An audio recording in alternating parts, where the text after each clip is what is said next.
명제와 조건. 네 번째, 명제와 조건의 부정.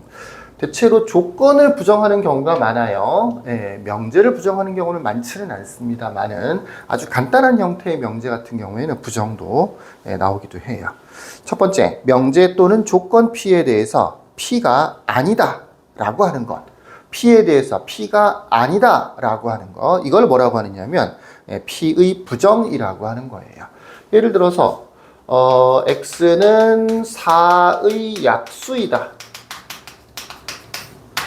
X는 4의 약수이다. 이거는 조건이죠. 이걸 P라고 해보십시다. 그러면 P의 부정은 뭐가 되느냐면 이걸 조건을 P라고 할게요. 얘를 부정이라고 하는 걸 하면 새로운 조건이 하나 만들어지겠죠.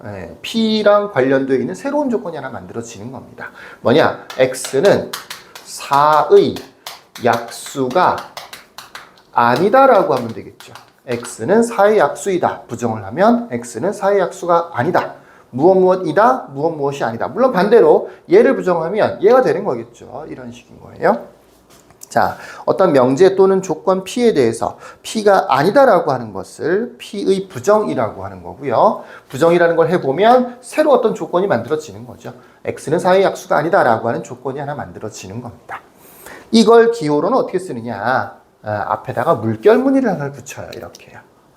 P 앞에다가 물결무늬를 이렇게 하나 붙입니다. 읽을 때는 요것을 not이라고 읽어요. 영어로 not를 얘기하는, not을 얘기하는 거예요. 읽을 때 그래서 P, not P 이렇게 읽어요. 부정을 나타내는 기호입니다.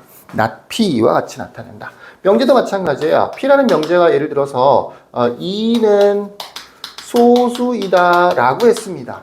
이가 소수라는 얘기죠. 당연히 맞았죠. 그럼 not P라는 건 뭐냐?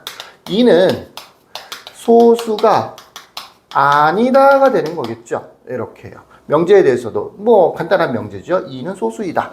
그러면 부정을 하면 이는 소수가 아니다. 이렇게 되는 겁니다. 대체로 아니다를 붙이면 또는 아니다에서 이다로 바꾸면 부정이 되는 거예요. 관계입니다. 실제로는. 두 번째, 명제 또는 조건 P와 그 부정 not P 사이에는 다음과 같은 관계가 성립한다. 첫 번째, 조건 P에 실제로 명제 자체를 부정하는 경우가 많지 않아서 이것도 조건에 대한 얘기예요. 이런 거 말고 이런 거예요. 조건 P의 진리집합을 P라고 하면 조건이니까 진리집합이 있는 거죠. 명제에 대해서는 진리집합을 얘기하지 않았었죠. 조건이 있을 때 그 조건을 만족하는 모든 X값들을 모아놓은 거, 답들, 이걸 뭐라고 하느냐? 진리집합이라고 한다 그랬었어. 조건 P에 대해서 진리집합을 대문자 P라고 하면 조건 not P 부정을 했죠. 이런 경우에는 진리집합이 뭐가 되느냐? P 여집합이다. 부정이라고 하는 것이 집합적으로는 여집합과 관련되어 있는 표현이다. 그러니까 부정이라는 것과 여집합이 거의 같은 거다라고 생각하시면 돼요. 부정을 했다, 여집합이 됐다. 이렇게 이해를 하시면 됩니다. 조건 P의 진리집합을 대문자 P라고 하면 not P의 진리집합은 P 여집합이 된다.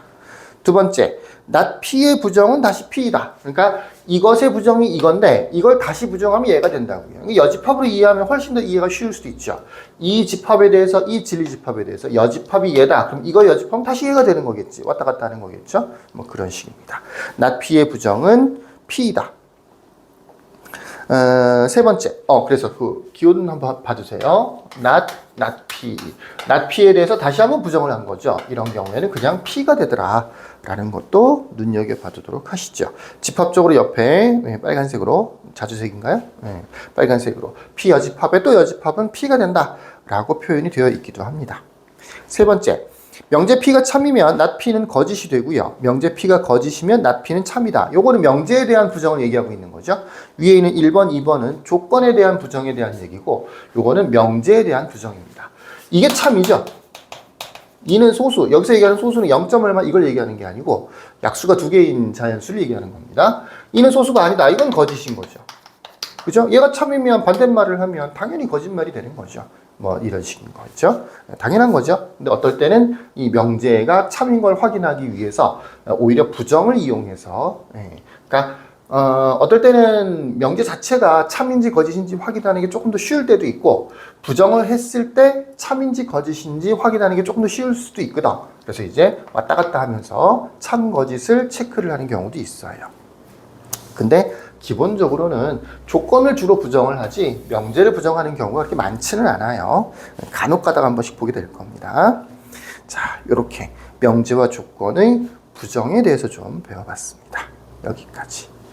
끝.